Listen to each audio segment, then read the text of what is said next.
الحمد لله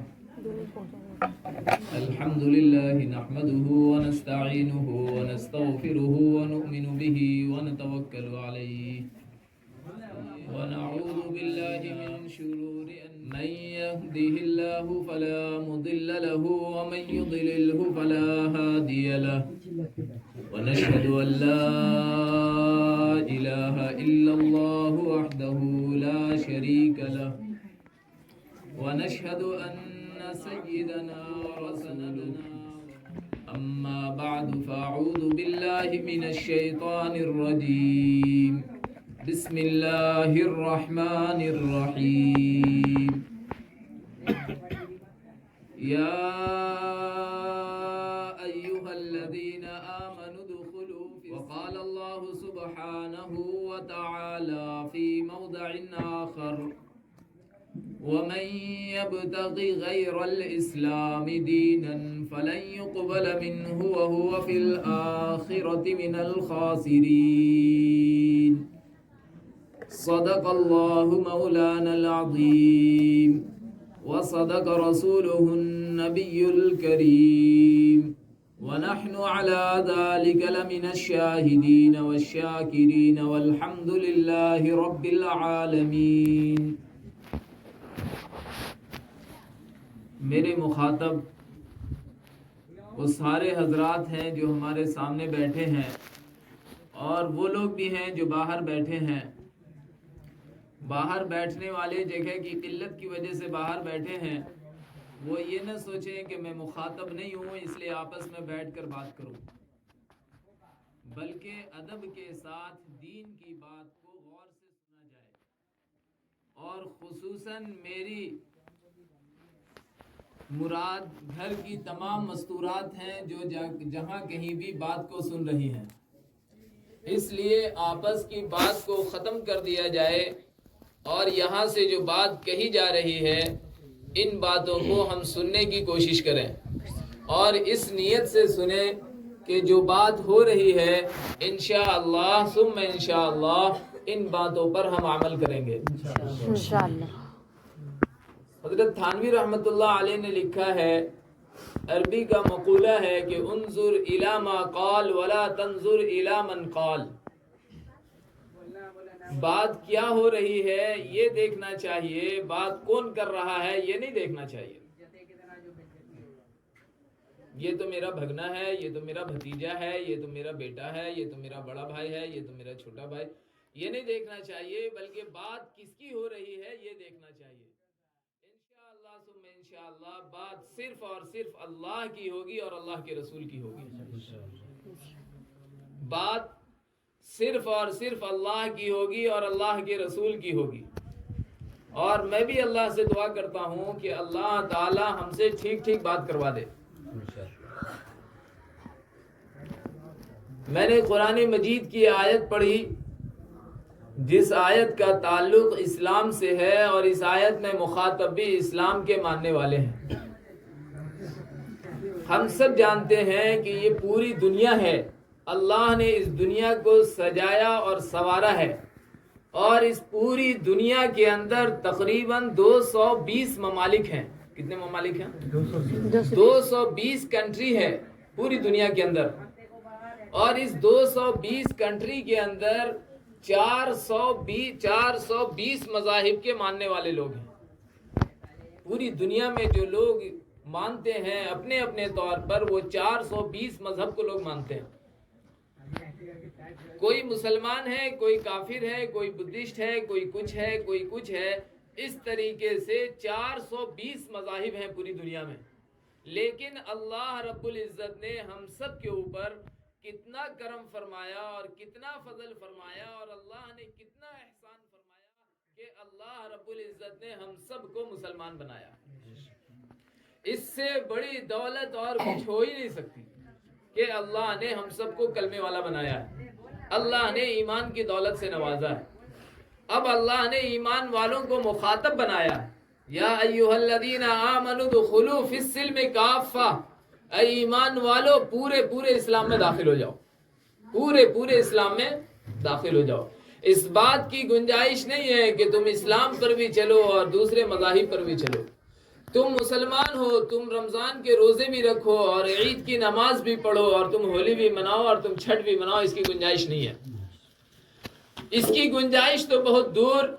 اگر دوسرے نبی کی شریعت، صحیح شریعت اور صحیح کتاب اس وقت دنیا میں موجود ہوتی اور آدمی چاہتا ہے کہ ہم موسیٰ علیہ السلام کو مانیں، ہم عیسیٰ علیہ السلام کو مانیں اور ہم کامیاب ہو جائیں، تو وہ شخص کامیاب نہیں ہوتا. کیوں کہ اللہ رب العزت نے محمد عربی صلی اللہ علیہ وسلم کے دنیا میں بھیجنے کے بعد ساری کی ساری شریعت کو منسوخ کر دی. ساری شریعت منسوخ ہو گئی ہے. اب جو شخص بھی کامیاب ہوگا اور جو شخص بھی کامیاب ہونا چاہتا ہے اسے جو ہے صرف اور صرف محمد عربی صلی اللہ علیہ وسلم کے لائے ہوئے دین پر عمل کر کے جانا ہوگا. کہ کامیابی اللہ رب العزت نے صرف اس دین میں رکھی ہے اور کہیں کامیابی نہیں ہے. اس لیے اللہ رب العزت دوسری آیت میں ارشاد فرماتے ہیں وَمَن يَبْتَغِي غَيْرَ الْإِسْلَامِ دِينًا، جو شخص دین اسلام کے علاوہ کوئی اور دین لے کر کے آئے گا فَلَن يُقْبَلَ مِنْهُ، تو وہ دین اس سے ہرگز قبول نہیں کیا جائے گا. آگے فرمایا وَهُوَ فِي الْآخِرَةِ مِنَ الْخَاسِرِينَ، کہ یہ شخص آخرت میں نقصان اٹھانے والا ہوگا. یہ شخص آخرت میں کامیاب نہیں ہوگا. اللہ رب العزت اس کو ناکامی کا پروانہ دے دیں گے. اللہ رب العزت اس شخص کے لیے جہنم کا ٹھکانہ تیار کر رکھا ہے. اس لیے کامیابی کا وعدہ صرف اور صرف دین پر چلنے میں ہے. اس لیے ہم سب کو اپنا ماوا اور ملجا اور اپنا مقصد محمد عربی صلی اللہ علیہ وسلم کو بنانا چاہیے، آپ کی لائے ہوئے دین کو بنانا چاہیے. اللہ نے قرآن مجید کو نازل کیا ہے، اس قرآن کو اپنی زندگی میں داخل کرنا چاہیے. اس کے پڑھنے کے ذریعے سے ہو، اس کے احکامات پر عمل کرنے کے ذریعے سے ہو، جس ذریعے سے بھی ہو، لیکن کامیابی کے لیے جو کتاب دی ہے اللہ نے وہ قرآن مجید ہے. وہ قرآن مجید ہے کہ اسی کتاب پر آدمی عمل کر کے کامیاب ہو سکتا ہے.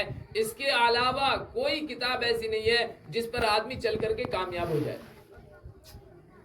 چاہے وہ دوسرے نبی کے صحیفے اور دوسرے نبی پر نازل ہونے والی آسمانی کتاب ہی کیوں نہ ہو.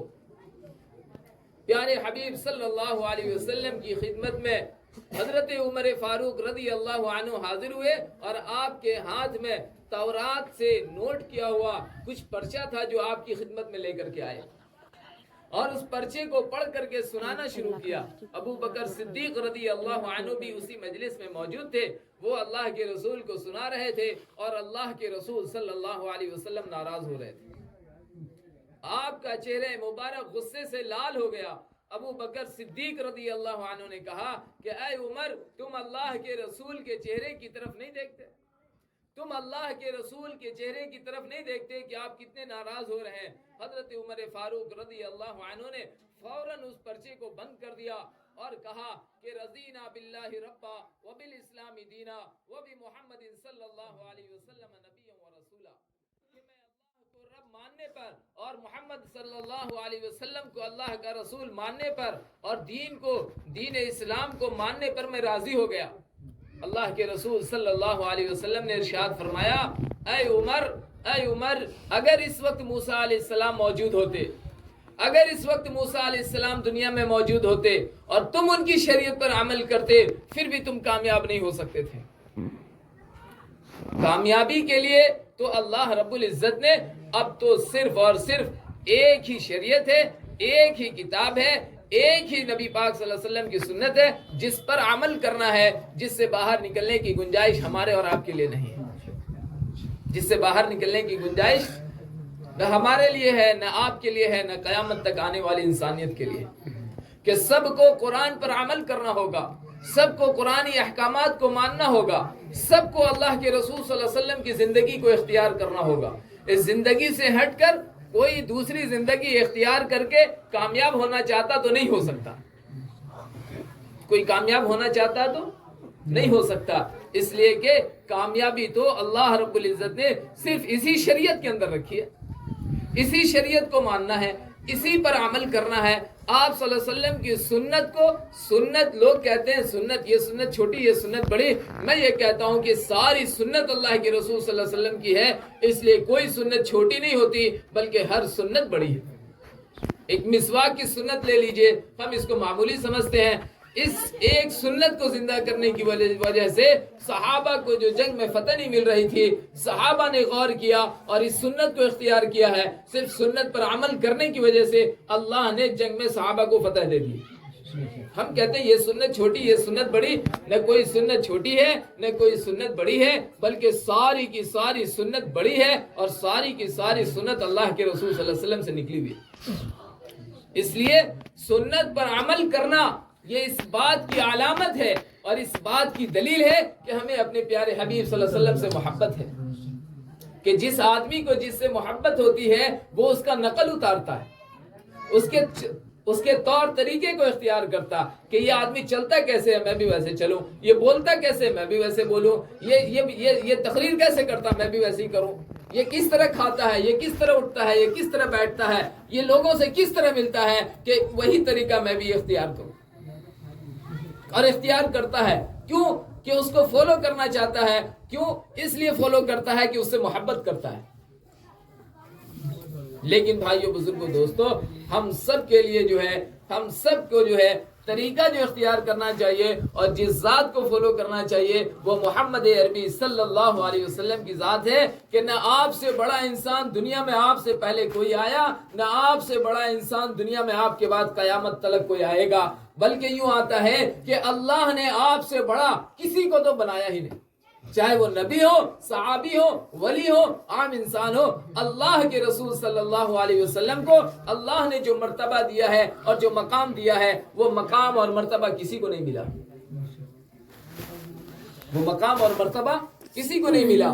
دوسرا فضل جو اللہ نے ہم سب کے اوپر فرمایا, وہ بڑا فضل اللہ نے یہ فرمایا کہ اللہ رب العزت نے ہم سب کو, ہمیں اور آپ کو سب کو اللہ رب العزت نے محمد عربی صلی اللہ علیہ وسلم کی امت میں پیدا فرمایا.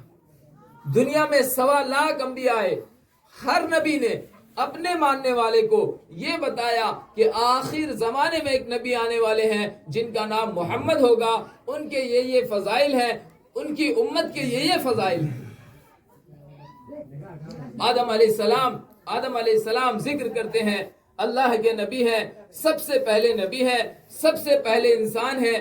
وہ فرماتے ہیں کہ اللہ رب العزت نے محمد عربی صلی اللہ علیہ وسلم کی امت کو ایک بڑا مقام اور مرتبہ دیا ہے, ایک بڑا مقام اور مرتبہ دیا ہے. پھر اس امت کی فضیلت کو بیان کرتے ہوئے وہ یہ کہتے ہیں کہ اللہ رب العزت نے, میں نے جنت میں خطا کی, مجھ سے جنت کے اندر سا ہو گیا, مجھ سے جنت کے اندر غلطی ہو گئی, میں نے لباس پہن رکھا تھا, میں شادی شدہ تھا, اللہ نے مجھے جو ہے ہماری ایک غلطی کی وجہ سے ہمارے کپڑے اتار لیے. سب جانتے ہیں کہ اللہ نے ایک غلطی کی بنیاد پر جنت کے اندر جو کے دانے کو کھانے کی بنیاد پر کیا کر دیا, جنت سے, جنت کا جو لباس پہنا رکھا تھا اللہ نے اس لباس کو اتار لیا. جنت میں خطا کرنے کی بنیاد پر اللہ نے میاں اور بیوی کے درمیان تفریق پیدا کر دی کہ ایک کو ہندوستان میں اتار دیا اور ایک کو جدہ شہر میں اتار دیا. ایک غلطی کی بنیاد پر, ایک خطا کی بنیاد پر میاں اور بیوی کے درمیان تفریق کر دیا. ایک خطا کی بنیاد پر, ایک سہو کی بنیاد پر اللہ رب العزت نے جنت سے باہر نکال دیا. اس امت کی فضیلت کو بیان کرتے ہوئے آدم علیہ السلام یہ کہتے ہیں کہ مجھ سے خطا ہوئی اس حال میں کہ میں کپڑا پہنے ہوا تھا, اللہ نے میرے کپڑے کو اتار لیا. محمد عربی صلی اللہ علیہ وسلم کی امت ننگی ہو کر گناہ کرے گی, اللہ اس کو کپڑا پہنائے گا. مجھ سے ایک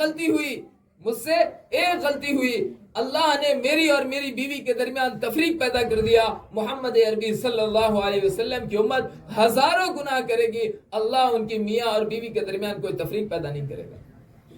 مجھ سے ایک خطا ہوئی, اللہ نے جنت سے باہر کر دیا. محمد عربی صلی اللہ علیہ وسلم کی امت خطا کرے گی, اللہ اس کو توبہ کی توفیق دے گا, یہ توبہ کرے گا اور توبہ کر کے پھر اللہ اس کو جنت میں داخل کر دے گا. ہم پہچانے اپنے آپ کو کہ ہم کیا ہیں. ہم نے پہچانا نہیں, ہم نے اپنے آپ کو جانا نہیں کہ ہم کون ہیں اور ہمارا کیا مرتبہ ہے اور ہمارا کیا مقام ہے. موسیٰ علیہ السلام نے اللہ سے دعا کی, اے اللہ اس امت کی اتنی بڑی بڑی فضیلت ہے, مجھے اس امت کا نبی بنا دے. اللہ نے کہا کہ میں نے اس امت کے لیے نبی کو چن لیا ہے, وہ محمد عربی صلی اللہ علیہ وسلم. انہوں نے کہا اے اللہ اگر تو ان کا نبی نہیں بناتا تو اس امت کا, اس نبی کا مجھے صحابی بنا دے. آپ نے فرمایا کہ میں نے اس کے لیے 1.25 لاکھ صحابہ کا انتخاب کر لیا ہے. 1.25 لاکھ صحابہ کا انتخاب کر لیا ہے. ایک نبی یہ دعا کر رہا کہ میں صحابی ہو جاتا. جب اس کی گنجائش نہیں نکلی تو پھر کہا اے اللہ مجھے اس امت کا ایک فرد بنا دے, مجھے اس امت کا ایک فرد بنا دے. نبی اس امت کی فضیلت کو سن کر کے یہ دعا کر رہا اللہ سے. اللہ رب العزت نے فرمایا میں نے اس نبی کے ماننے کے لیے امت کا انتخاب کر لیا ہے کہ کون کون اس امت میں پیدا ہوگا. آپ جانے نبی دعا کر رہے ہیں, ہم یہ سمجھ رہے ہیں کہ ہم کچھ نہیں ہیں. یہ ہرگز نہیں ہو سکتا کہ اس امت کا کوئی عام انسان, کوئی صحابی یا کوئی ولی یا کوئی بزرگ یا کوئی مشائخ حضرت موسیٰ علیہ السلام کے درجے کو پالے. یہ ہرگز نہیں ہو سکتا کہ نبی ہے, صحابی ہے, ولی ہے. سارے ولی مل کر کے, سارے اولیاء مل کر کے, سارے مشائخ مل کر کے جو مقام کو حاصل کریں گے وہ ایک صحابی کے گھوڑے کے ٹاپ کے نیچے کے دھول کے برابر کو بھی نہیں پہنچ سکتے. یہ مقام ہے صحابی کا. تو ایک عام انسان موسیٰ علیہ السلام سے آگے کیسے بڑھ سکتا ہے؟ لیکن اس امت کی فضیلت کو صرف بتایا, اس امت کے مقام اور مرتبے کو صرف بتایا. اس لیے ہم اپنے آپ کو پہچاننے کی کوشش کریں کہ ہمارا کیا مقام اور کیا مرتبہ ہے, ہمارے دنیا میں آنے کا مقصد کیا ہے. ہم تو دنیا میں آنے کے مقصد تک کو بھول چکے ہیں. اللہ قرآن مجید میں ارشاد فرماتا ہے وَمَا خَلَقْتُ الْجِنَّ وَالْإِنسَ إِلَّا لِيَعْبُدُونَ. انسان اور جنات کو پیدا کرنے کا مقصد صرف اور صرف یہ ہے کہ اس کو میری معرفت حاصل ہو جائے, وہ مجھے پہچان لے کہ میں اس کا اللہ ہوں, میں اس کو پالنے والا ہوں. وہ مجھے پہچان لے میں قادر مطلق ہوں, میری ذات وراء الورا ہے. میں دن کو رات میں بدل دیتا ہوں اور رات کو دن میں بدل دیتا ہوں. میں سورج کو مشرق سے نکال کے مغرب میں ڈبو دیتا ہوں. میں نے آسمان کو بلند بنایا, زمین کو نیچے بچھا دیا پانی کے اوپر. یہ اللہ بتانا چاہتا ہے. وَلَقَدْ زَيَّنَّا السَّمَاءَ الدُّنْيَا بِمَصَابِيحَ وَجَعَلْنَاهَا رُجُومًا لِلشَّيَاطِينِ وَأَعْتَدْنَا لَهُمْ عَذَابَ السَّعِيرِ. کہ اللہ نے آسمان کو بلند بنایا اور پھر اس آسمان کے اندر سورج, چاند, ستارے, سیارے سے اللہ نے اس آسمان کو سجایا. انسان اپنے رب کو پہچان لے, اپنے بنانے والے کو پہچان لے کہ میرا بنانے والا کون ہے, میرا بنانے والا جو ہے وہ کون ہے اور اس کی کیا اہمیت ہے اور اس کا کیا حق ہے ہمارے اوپر. تو اللہ فرماتا ہے اِلَّا لِيَعْبُدُونَ. پیدا کرنے کا مقصد یہ ہے کہ یہ میری عبادت کرے, یہ میری بندگی کرے, یہ میری پرستش کرے, یہ مجھے ہر حال میں پکارے. خوشی کا زمانہ ہو تو بھی مجھے پکارے, غم کا زمانہ ہو تو بھی مجھے پکارے, تونگری کا زمانہ ہو تو بھی مجھے پکارے, اور غربت کا زمانہ ہو تو بھی اللہ کو پکارے, صحت میں ہو تو بھی اللہ کو پکارے, بیماری میں ہو تو بھی اللہ کو پکارے. ہر حال میں اللہ کو پکارے, ہر حال میں اللہ کو یاد کرے. صبح ہو یا شام, دن ہو یا رات, سورج کی روشنی میں ہو یا رات کے اندھیرے میں ہو, ہر حال میں اللہ کو پکارے. اللہ تو سب کی سنتا ہے, اللہ تو گونگے کی بھی سنتا ہے, اللہ تو گونگے کی بھی سنتا, جو بول نہیں سکتا ہے, جس کی آواز کو کوئی نہیں سن سکتا ہے, اللہ اس کی بھی سنتا ہے. اگر کالی رات میں کالے پہاڑ پر اور کالے پہاڑ کے غار میں ایک غار کے اندر اور کالی چوٹی ہو اور وہ بھی اللہ سے اگر کچھ مانگتی ہے, اللہ اس کی بھی سنتا اور اس کو بھی روزی دے دیتا ہوں. ہم انسان کو ضائع کر دے گا. سب کچھ چھوڑا ہے کس کے خاطر؟ روزی کے خاطر. سب کچھ چھوڑا ہے دنیا کمانے کے خاطر. نماز کو چھوڑا, روزے کو چھوڑا, حج کو چھوڑا, زکوٰۃ کو چھوڑا, فقیر کا جو حق تھا ہمارے اوپر ہم نے اس کو ضائع کیا, سارا کچھ ضائع کر دیا. نماز کو ضائع کر دیا صرف کس لیے؟ مال کمانے کے خاطر. حالانکہ اللہ کہتا ہے وَمَنْ أَعْرَضَ عَنْ ذِكْرِي فَإِنَّ لَهُ مَعِيشَةً ضَنْكًا، کہ جو شخص میرے ذکر سے اعراض کرے گا کہ نماز کا ٹائم ہو گیا، نماز پڑھنے نہیں جائے گا، اپنے کام میں لگا رہے گا. اللہ نے طاقت دی ہے حج کی، حج نہیں کرے گا، اپنے کام میں لگا رہے گا، دنیا بنانے میں لگا رہے گا. اللہ نے زکوٰۃ کو واجب کیا ہے، زکوٰۃ نہیں دے گا، اس مال کو غریب کے حق کو خود استعمال کرے گا. اللہ نے روزے کو فرض کیا، روزہ نہیں رکھے گا تاکہ ہماری صحت خراب نہ ہو جائے. اگر یہ سارے کچھ کو چھوڑ دیا، اللہ کے ذکر کو چھوڑ دیا. اللہ کا ذکر کیا ہے؟ اللہ کا ذکر یہ ہے کہ جس وقت کا جو حکم ہے اللہ کا اس کو مانا جائے، یہی اللہ کا ذکر ہے. ذکر اس کا نام نہیں ہے کہ ہاتھ میں تسبیح لے کے مسجد کے کسی کونے میں بیٹھ کر کے یا گھر کے کسی کونے میں بیٹھ کر کے یا جنگل میں جا کر کے یا کسی رات میں جو ہے اٹھ کر کے قبرستان میں جا کر کے بیٹھ کے سبحان اللہ سبحان اللہ سبحان اللہ کرتے رہے. اس کا نام ذکر نہیں ہے. ذکر یہ بھی ہے لیکن اصل ذکر یہ ہے کہ جس وقت کا جو حکم ہے اللہ کا اس کو مانا جائے، یہ ذکر ہے. جس وقت کا اللہ کا جو حکم ہے اس کو مانا جائے، اس کو پورا کیا جائے، یہ ذکر ہے. اب نماز کا وقت ہو گیا، اذان ہوئی، یہاں بیٹھ کر کے ساری بات سنا اور پھر نماز کے لیے گئے، پھر شکایت کرتے ہیں کہ ہمیں تو روزی نہیں ملتی.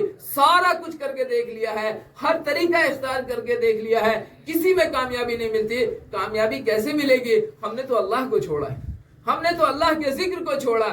اللہ صاف اعلان کرتا ہے قرآن مجید میں وَمَنْ أَعْرَضَ عَنْ ذِكْرِي، جو شخص میرے ذکر سے اعراض کرے گا، جو شخص نماز کے وقت میں نماز نہیں پڑھے گا، روزے کے زمانے میں روزہ نہیں رکھے گا، حج کے زمانے میں حج نہیں کرے گا، غریبوں کا حق نہیں دے گا، خود کھا جائے گا. فرمایا فَإِنَّ لَهُ مَعِيشَةً ضَنْكًا، ہم اس کی روزی کو تنگ کر دیں گے، ہم اس کی روزی کو تنگ کر دیں گے، ہم اس کو دنیا میں پریشان کر دیں گے. یہ مارا پھرتا رہے گا. سب کچھ ہونے کے باوجود فقر اور غربت اس کی نظر کے سامنے ہوگی کہ اگر 10 روپے جیب میں سے نکال کے کسی غریب کو دے دیا، کسی کو دے دیا تو ہم فقیر ہو جائیں گے. یہ فقر ہر وقت اس کے نظر کے سامنے رہے گی. فقر کا یہ عالم ہو جائے گا، فقر کا اور غربت کا یہ عالم ہو جائے گا کہ یہ اپنی ذات کے اوپر بھی خرچ کرنے سے ڈرے گا کہ اگر اس 10 روپے ہم نے 100 روپے ہم نے اگر اپنی ذات پر خرچ کر دیا تو ہمارے پاس 100 روپے کم ہو جائے گا. فقر اس کی نظر کے سامنے رہے گا، غربت اس کی نظر کے سامنے رہے گی. تو ومن اعرض عن ذکری، جو شخص میرے ذکر سے اعراض کرے گا فإن له معیشۃ ضنکا، ہم اس کی روزی کو تنگ کر دیں گے. اللہ اتنا نہیں کہتا، آگے کہتا ہے ونحشره یوم القیامۃ اعما، کہ ہم قیامت کے دن ایسے شخص کو اندھا بنا کر کے اٹھائیں گے. اللہ سے یہ شخص قیامت کے دن کہے گا ربی لما حشرتنی اعما، اے میرے رب آپ نے ہمیں اندھا کیوں اٹھایا؟ قال ربی لما حشرتنی اعما وقد كنت بصیرا، حالانکہ میں تو دنیا میں نظر والا تھا، میں تو اپنی نظروں سے دیکھتا تھا، آپ نے ہمیں اندھا کیوں بنا دیا؟ قال كذلك اتتك آیاتنا فنسیتها، قال كذلك اتتك آیاتنا فنسیتها وكذلك اليوم تنسى، کہ تم کو ہم نے دنیا میں بھیجا، تمہارے پاس ہم نے اپنی کتاب بھیجی، تمہارے پاس ہم نے اپنا رسول بھیجا، انہوں نے جا کر کے ساری شریعت سمجھا دی، سارا دین سمجھا دیا، سارا دین تمہارے پاس پہنچا، لیکن تم نے ہمارے ذکر سے اور ہماری آیات کو بھلا دیا، ہماری آیات کو بھلا دیا، ہمارے نبی کی سنت کو بھلا دیا. اس وجہ سے تم نے ہمیں دنیا میں بھلایا تھا، آج ہم نے تم کو بھلا دیا، آج ہم نے تمہیں بھلا دیا. یہ دنیا ہے، یہ دھوکے کا گھر ہے، یہ مچھر کا پر ہے، بلکہ اس دنیا کی حقیقت مچھر کے پر کے برابر بھی نہیں ہے. اس دنیا کی حقیقت مچھر کے پر کے برابر بھی نہیں ہے. اگر ننگڑے مچھر کے پر کے برابر بھی اس دنیا کی حیثیت ہوتی، اللہ رب العزت بغیر ایمان والے کو، بغیر کلمے والے کو اس دنیا سے ایک گھونٹ پانی بھی نہیں پلاتا. لیکن اللہ کے نزدیک اس دنیا کی کوئی حقیقت نہیں ہے، اس لیے اللہ جسے چاہتا ہے، جتنا چاہتا ہے، ماننے والا ہو تو بھی، نہ ماننے والا ہو تو بھی، سب کو اللہ دیتا ہے، جاؤ لے لو، سب کو دے دیتا ہے. لیکن یہ دنیا ہے، یہ دھوکے کا گھر ہے، یہ مچھر کا پر ہے، اور یہ دنیا ایسی ہے کہ شیطان ہر وقت، ہر آن، ہر لمحہ ہمارے ساتھ لگا ہوا ہے، ہمیں دھوکہ دینے میں اور ہمیں ایمان سے نکالنے کے خاطر. ایک بزرگ کا واقعہ ہے کہ ایک بزرگ کے پاس شیطان آیا اور آ کر کے اللہ کے ایک ہونے پر دلیل مانگنا شروع کر دیا. 99 دلیل انہوں نے دی ہے اور شیطان ہر دلیل کو کاٹتا چلا گیا. 100ویں دلیل دی ہے, 100ویں دلیل کو بھی شیطان کاٹ رہا تھا. اتنے میں جو ان کے شیخ تھے انہوں نے وہاں سے وضو کر رہے تھے اور لوٹا وہاں سے پھینک کر کے بولا ہے کہ تو کیوں نہیں کہتا کہ میں بغیر دلیل کے اللہ کو ایک مانتا ہوں, میں بغیر دلیل کے اللہ کو ایک مانتا ہوں. شیطان تو ہر وقت ہمارے پیچھے لگا ہوا ہے, ہر آن ہر لمحہ ہمارے پیچھے لگا ہوا. امام احمد بن حنبل رحمت اللہ علیہ بڑے امام گزرے ہیں. 4 امام ہیں جن کو لوگ دنیا میں مانتے ہیں. ہم لوگ امام ابو حنیفہ رحمت اللہ علیہ کو مانتے ہیں, امام شافعی ہے, امام مالک ہے, امام احمد بن حنبل رحمت اللہ علیہ ہیں. امام احمد بن حنبل رحمت اللہ علیہ کا آخری وقت ہے. لوگ ان کو کلمے کی تلقین کر رہے ہیں اور وہ کہہ رہے ہیں لا کے معنی نہیں, لا لا لا لا لا لا. لوگ کلمہ پڑھ رہے ہیں, وہ کہہ رہے ہیں لا. کچھ افاقہ ہوا تو کچھ افاقہ کے بعد لوگوں نے پوچھا حضرت ہم آپ کو کلمے کی تلقین کر رہے تھے, اور آپ کہہ رہے تھے لالا. ہم لوگ تو بڑے افسوس میں تھے اور ہم لوگوں کے اوپر تو غم کا پہاڑ ٹوٹ رہا تھا کہ ساری زندگی ایسا گزارنے والا شخص اس کو کلمے کی تلقین کی جا رہی ہے تو یہ کہتا ہے لالا.